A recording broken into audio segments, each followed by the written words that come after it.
What is going on, y'all? KMBest here. Let's take a look at the best decks to climb in Marvel Snap. After nerfs, it's always a little bit of a weird time in the metagame as people go and try to figure out what's actually still good. Decks that were previously clearly at the top of the metagame or close to it were usually using a lot of Galacta and Iron Patriot, and those cards aren't going to go away, but the fact that they got a little bit taken off the top does mean that people are just looking to brute force things right now, which means there's been a renaissance of various Thanos decks in the form of both Thanos Arishem and other builds of the list. People are absolutely trying to brute force just a bunch of power onto the board, a bunch of tech cards. I look at this as sort of a metagame that doesn't really know what exactly to do about certain major threats like discard, so the answer has just been chuck every card that's good against discard into Thanos Arishem and figure it out. And so I think that that's a really interesting place to start. So this is the Thanos Arishem list that I think is doing the best right now at High Infinite. It is literally just all the cards that could conceivably be good against discard, and the reason for that is that right now, discard is a deck with a pretty massively high ceiling.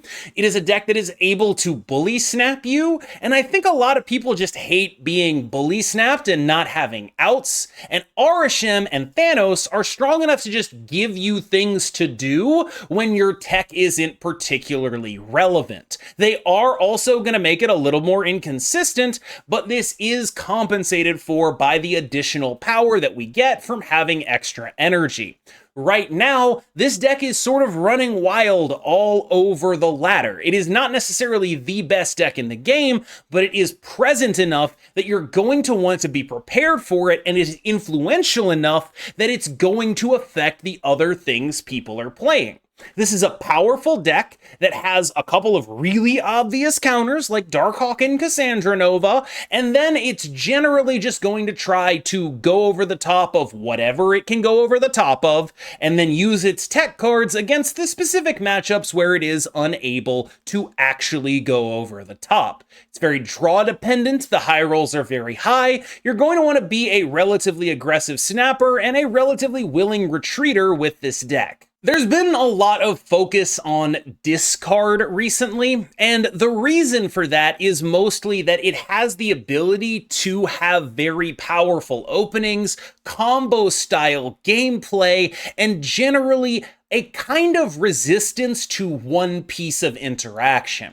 I do think that ultimately this is a better build of discard than many of the Khonshu things, but we do have to talk about the Khonshu builds as well, not necessarily just for their power, but there are going to be a lot of people playing them for the weekend missions, and it's important to consider that. What both builds of discard do is generally dodge things like Shang-Chi in a way that allows them to output large numbers of points anyway. They run on a spectrum from extremely mid-rangey draws with Scorns being discarded a lot to very combo-heavy draws with Swarms being discarded a lot. This is a powerful thing to do. This is a baseline, very strong deck that can go over the top of a lot of stuff if they are not playing the appropriate things to answer a Morbius, for example, like Enchantress or Red Guardian, or Winds of Watum on a Dakin. Things of that nature are going to be the kinds of things you're going to want to look out for. Your threats are all scaling. This means that you are very good into decks that rely on things like Arishem, Alioth, and Juggernaut in order to win lanes late, because your points are already at the location a lot of the time. That's a very powerful dynamic. On the whole, if anything is preventing the Seasonpassler from being the best deck in Marvel Snap again after the nerfs, it's the fact that it doesn't really have a good plan for this matchup. You're probably going to see this deck a lot. I don't think it'll hold up in the long run. I strongly suspect that the other build of discard is just a little bit better at doing the things these decks are trying to do. It's not that this deck is bad. This is like a fine and playable deck. It's just it gets out competed in its own niche by the other build of discard a lot of the time.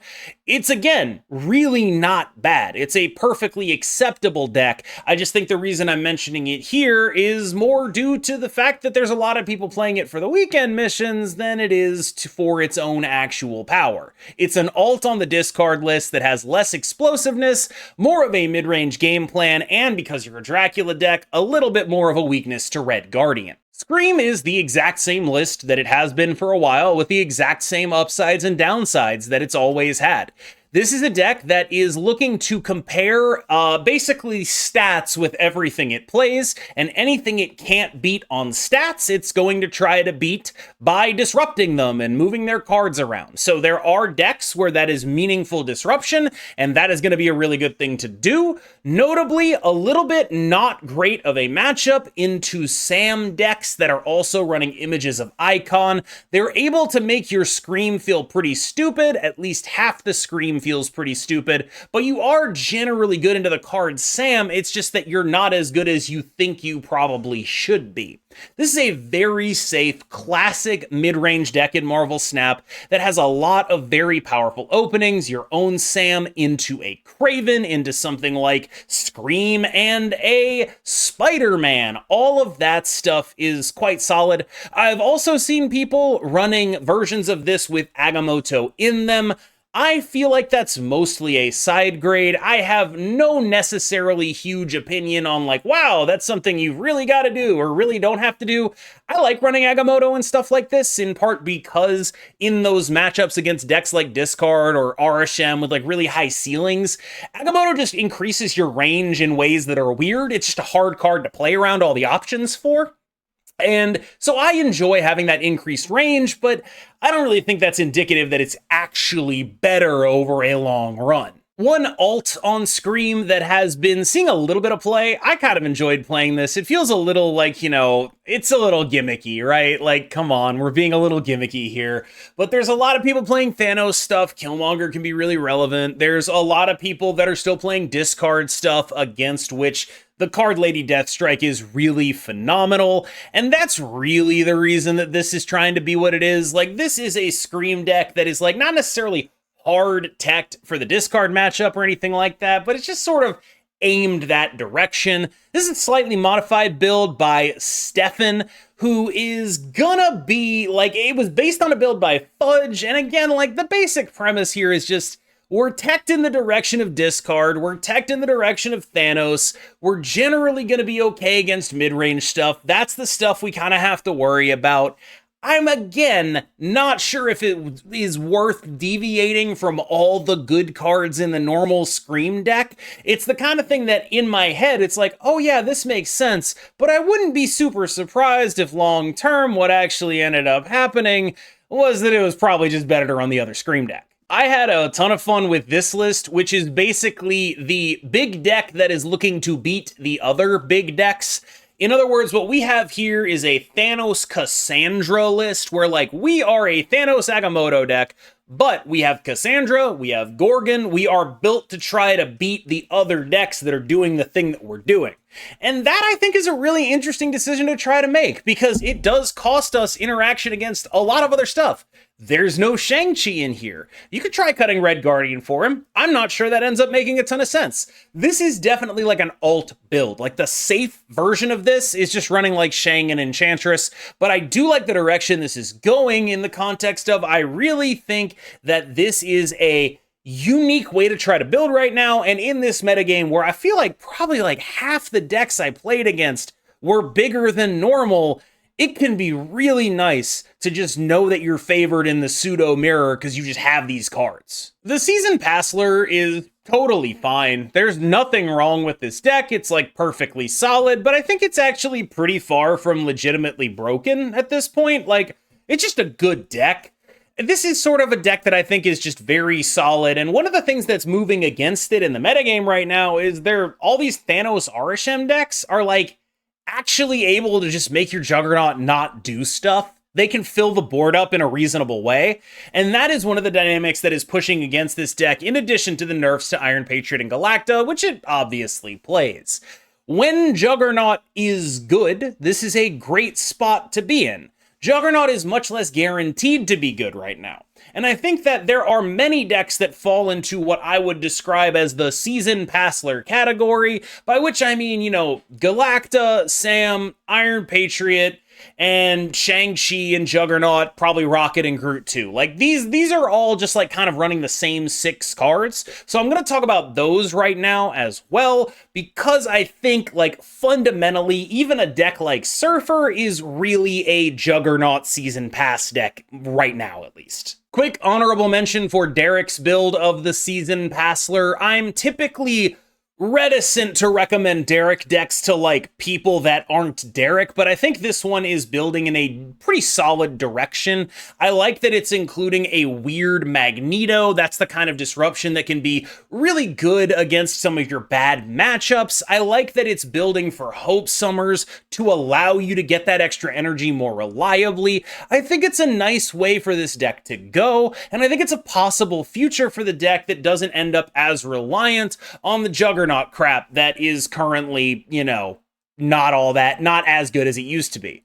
It's not good enough for us to cut Juggernaut, but we can actually just like win games with points when we're not sure Juggernaut's going to be moving stuff around, That's pretty solid. And I think that there is generally like a higher point potential in this list than there is in the typical build. I don't know if people get it, but this is definitely like a Seasonpassler deck. Like, Surfer is extremely a Galacta deck. The 2-drops are just really, really good. But what makes this play so similarly to the Season Pass decks is that you're like doing this Galacta into get priority into Juggernaut one lane, get the Galacta proc on the other lane dance, like basically all the time. Like that is what your win condition is a lot of the time. And I've seen people like adopting various other win conditions, like getting Absorbing Man back into this deck. That's pretty sick too. But ultimately, I think the one that's going to perform the best right now is this. We can start taking a look at the sort of Killmonger shell again. I do think, again, I don't think we need to, because everything that Killmonger is good against, like the Thanos decks, we have Cassandra Nova for. But it's possible we can look to get Killmonger back in here. It's possible we can look to get Absorbing Man back in here. When big decks abound, that's when you really want to do Cass Nova into Absman and give him the double suck. That's kind of a thing that I would like to go for here, but it's just very hard to cut a card from this deck because the quality of 3s we have is really, really high. Another deck that falls into the Season Pass Shang-Chi Juggernaut pile is, of course, the V-Hand list. This deck kind of feels like it's like, it's the Soulja Boy interview where it's like, he stole my whole flow because it was doing this Juggernaut points and Shang-Chi stuff way before Agamotto was. This is Kiss Me Through the Phone. Like, this is absolutely a deck that was doing this kind of stuff before it was cool.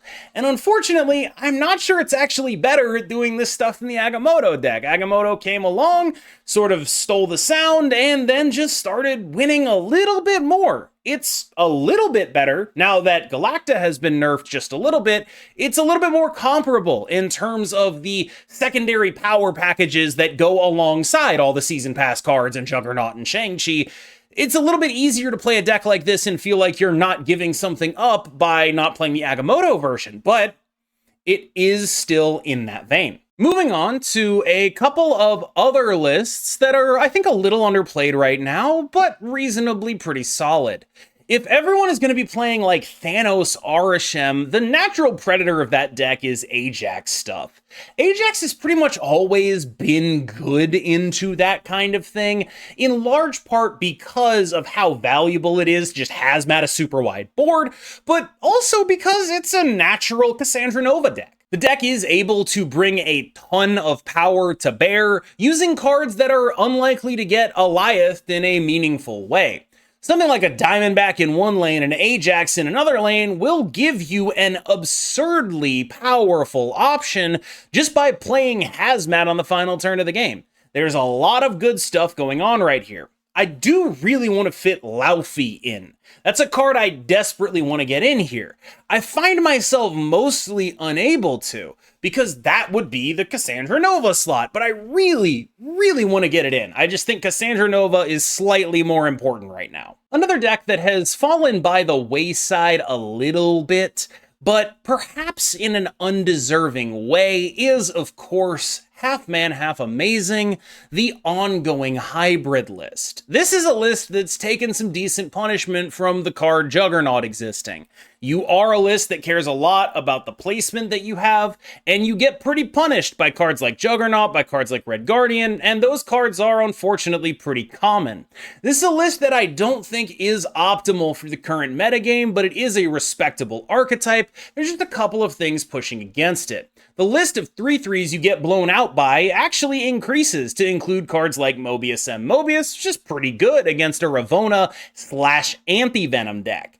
There's other weaknesses here too. You saw Lady Deathstrike being played just a little bit more.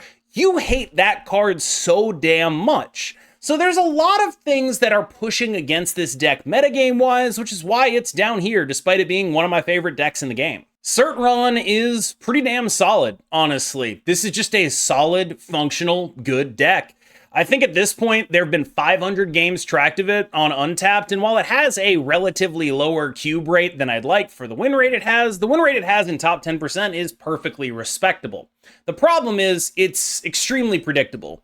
Upside, you do get to be an Enchantress deck, which means that against decks like Discard, which would normally just fastly go over the top of you, you can end up in a pretty okay spot. Downside, you kind of get housed when your opponent has Mobius, you get really housed when they're Shang-Chi, and you're pretty vulnerable to Juggernaut too. Juggernaut Shang-Chi is a shockingly common thing to see, either through Zabu or Bolts of Balthak or whatever happens to give them that energy on the final turn of the game, and it's really bad for you. It is really bad. And so this is a deck that is, I think, at baseline playable. It's pretty solid, but it's going to struggle into some of the true elite when they have the answers that they need. If you are an absolute psychopath, you can absolutely still play Move Bounce. What you're doing with this list is trying to occupy the over-the-top role. There are some real upsides to doing that right now. A lot of people are teching against some very specific stuff. We talked about multiple decks already that are teched against sort of specifically Discard and specifically the big decks, which means that you're not going to see a lot of things that are actually going to be able to deal with your good draws.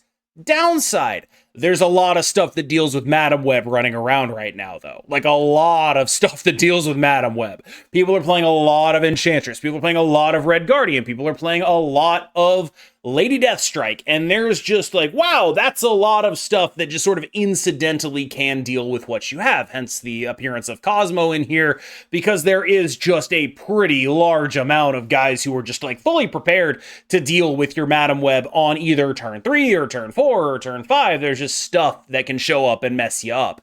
Very tough deck to play. There is still a very high ceiling on it, but that ceiling is sort of mandated or can be compromised by the right tech cards. This is a really interesting list that I'm seriously considering trying to get Cassandra Nova into. I think it's actually pretty solid, but it runs into trouble with Arishem decks, and that's ultimately why it's falling off right now. One of the things that happens pretty often in unfigured out metagames is everyone is like, screw this, I don't want to deal with it at all. I'm going back to Arishem, we're just going to do our thing, and it turns out that this deck is really bad into that. Another thing that's happened is a pretty big uptick in Enchantress, even from the Arishem decks, trying to deal with discard stuff and other ongoings, which is gonna hurt your Miss Marvel a lot when an Arishem deck can dump like, you know, a Mockingbird in one lane, Enchantress your Miss Marvel, that's their turn 6. It ain't great. Ultimately, this is a deck that exists as long as it is able to reasonably get ahead and stay ahead.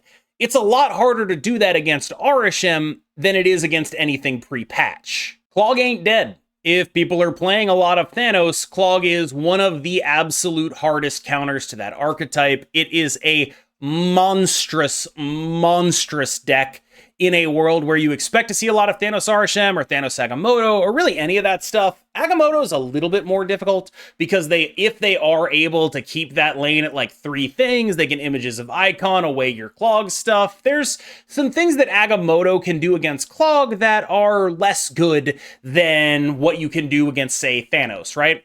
But because there are people who were playing the Seasonpassler, i.e. a dedicated Agamotto deck with multiple movers in it, and have now switched to Thanos decks or Arishem decks or whatever, that puts this deck in a much better metagame position, just overall.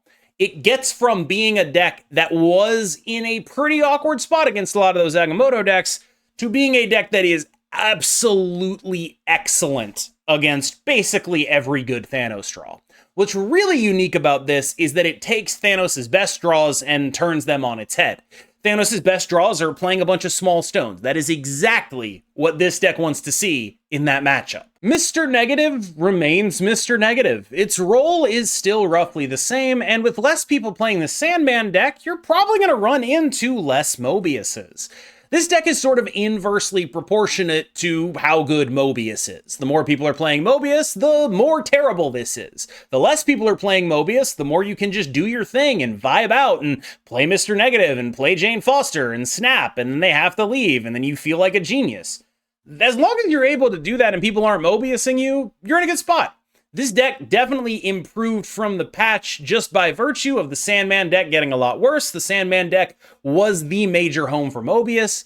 Downside, you're gonna see some Mobius in the Thanos Shem decks, in the Thanos Agamotto decks. They are very able to run that card. It's just gonna be like, did they get it? Other downside, the Thanos decks all have Reality Stone in them. The Thanos Arishem decks also have Legion, so you gotta keep that in mind. Honorable mention to one of the coolest decks that's arisen from this most recent patch. It is Sour Moon Girl. We love it. We're a big fan. It's a very fun little deck. I think you can pretty clearly see what's going on here, right? Like, we have Sauron. It takes the thing away from Starbrand. We have a Luna Snow. We get to have like these final turns that are like fully decosted She-Hulks, 40 power, 2 Starbrands, 2 She-Hulks. Boom, boom, boom, boom, boom. You get it. You get what's going on here. You know what a Moon Girl deck is. You know what a Moon Girl deck does. That's what this deck is doing. I think it's very cute. Like, it's a little bit hit or miss, and obviously, much like Mr. Negative, it has pretty massive Mobius problems, but it's still just genuinely a pretty fun deck. I know you know what time it is. Guess what's happening at the end of the tier list, baby? It's Destroy. Killmonger is actually a much more relevant card right now. Like, it's legitimately like kind of a decent thing to actually be doing. It's nice, it's solid, it's good. That said, this is a fairly, it's Destroy. Even when there's good metas for it, it's rarely going to be the best option for someone trying to take advantage of those good metas. I think if you wanted to be a Killmonger gamer, it might just be better for you to be a Silver Surfer Killmonger gamer. You know what I mean? Might just be better to do the Scream Uncle Ben thing than it would be to invest yourself in Destroy. And the reason for that is mostly that it tends to be a deck whose points are too reliant on having specific cards early in the game. And so even if you have these relevant tech cards available to you, you might literally just not have enough points unless you drew the right cards early. And when you do what Destroy wants you to do, it's very good. Like, it's not a deck that is suffering from lack of points or anything like that. It's just going to be a very predictable experience that is very predicated on having specific cards on turns 1 and 2. And if you don't have those cards, it's going to be a little bit tougher every single time you play the deck. You know how Scream has all this redundancy in terms of 2-drops? You got like Iron Patriot, Scream, Kraven, Sam, you're happy with any of them. This deck does not have that. It has almost the opposite of that. And you know how Scream can like play a Scream and a Spider-Man on 4 and be happy with that? You can't do that in this deck. And I think that's ultimately, if it has a failing, that's the biggest one. All right, y'all, thank you so much for making it through that video. I promised I would stop saying that, but I didn't. As always, I really appreciate it. Remember to like and subscribe if you enjoyed. I, of course, have been KMBest. You have been phenomenal, and we will see you in the next one. By the way, keep an eye out for a potentially exciting announcement about hot takes. No spoilers, just keep an eye out. Have a good one, y'all.